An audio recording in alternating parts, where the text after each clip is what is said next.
আসসালামু আলাইকুম। আজকে আপনাদেরকে শুটকি দিয়ে কচুলতি ভুনা করে দেখাবো। আমার এই কচুলতির রেসিপিটা আমার খুব পছন্দের। তো চলুন রেসিপিটা দেখে নিই। কচুলতি দিয়ে শুটকি তরকারি রান্না করার জন্য চুলায় আমি একটি পাতিল বসিয়ে দিলাম। এতে পরিমাণ মতো তেল গরম করে প্রথমে পেঁয়াজ কুচি দিয়ে দিলাম। এখানে আমি 2টি বড় সাইজের পেঁয়াজ কুচি করে নিয়েছি। পেঁয়াজ কুচি দিয়ে 1 মিনিটের মতো ভাজবো আমি।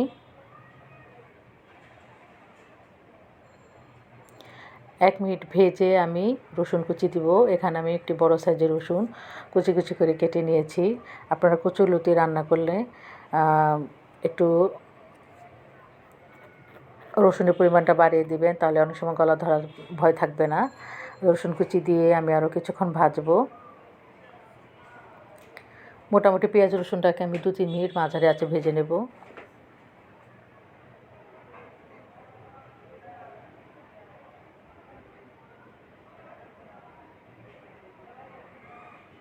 দু তিন মিনিট ভেজে নিয়েছি। এখন আমি শুটকি দিয়ে দিচ্ছি। এখানে আমি মলা মাছের শুটকি দিচ্ছি। আপনার যে কোনো শুটকি দিয়ে এই তরকারিটা রান্না করতে পারেন। আমি মলা মাছের শুটকিটাকে টেলে নিয়েছি, টেলে ধুয়ে পরিষ্কার করে নিয়েছি। সেই শুটকিটা এখন দিয়ে আমি পেঁয়াজ রসুনের সাথে শুটকিটাকে আমি আরও 2-3 মিনিটের মতো ভেজে নেব।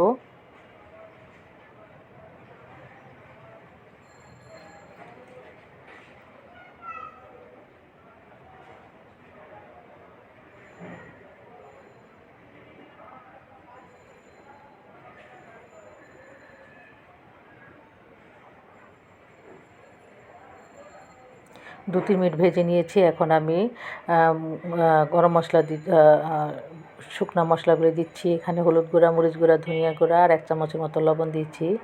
দিয়ে আমি 1 মিনিটের মতো ভেজে নেব।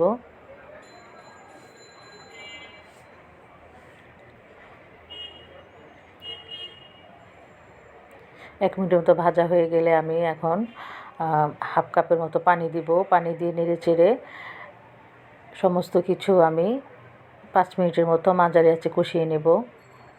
এতে শুটকিটাও সিদ্ধ হয়ে যাবে, মশলাটাও কষানো হয়ে যাবে। 5 মিনিট পর ফিরে এলাম। এর মধ্যে মশলাটা কষানো হয়ে গেছে।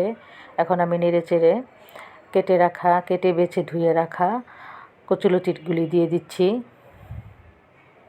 ধুয়ে আমি পানি ঝরিয়ে নিয়েছিলাম। এখন এটা মশলার মধ্যে দিয়ে দিলাম। দিয়ে খুব ভালো করে মশলার সাথে কচুলতিগুলিকে আমি নেড়ে চেড়ে মিশিয়ে নিচ্ছি।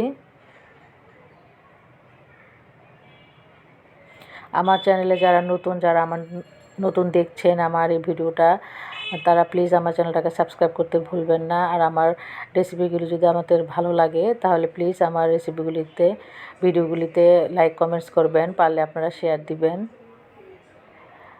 নেড়ে চেড়ে লতিগুলিকে সিদ্ধ হওয়ার জন্য পরিমাণ মতো পানি দিয়ে ঢেকে 15-20 মিনিটের মতো আমি মাঝারি আঁচে রান্না করব।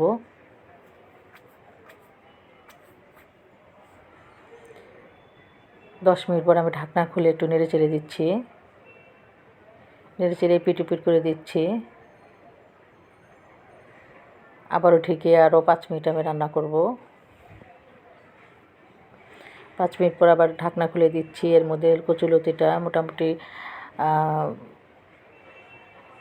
90% সিদ্ধ হয়ে গেছে। এখন আমি একটু নেড়ে চেড়ে দিচ্ছি। একেবারে ভাজা ভাজা করে ফেলবো না, হালকা একটু ঝোল থাকবে, মাখো মাখো থাকবে। এখন আর ঢাকবো না, খোলা অবস্থার 5 মিনিট আমি চুলার উপর রান্না করব। এখন আমি 4টার মতো কাঁচামরিচ ফালি দিয়ে দিলাম। দিয়ে একটু নেড়ে চেড়ে 5 মিনিট চুলার উপরে হালকা একটু ঝোলটা শুকিয়ে নিলে আমি নামিয়ে নেব।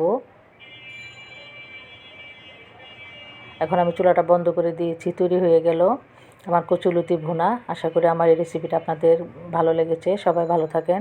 আল্লাহ হাফেজ।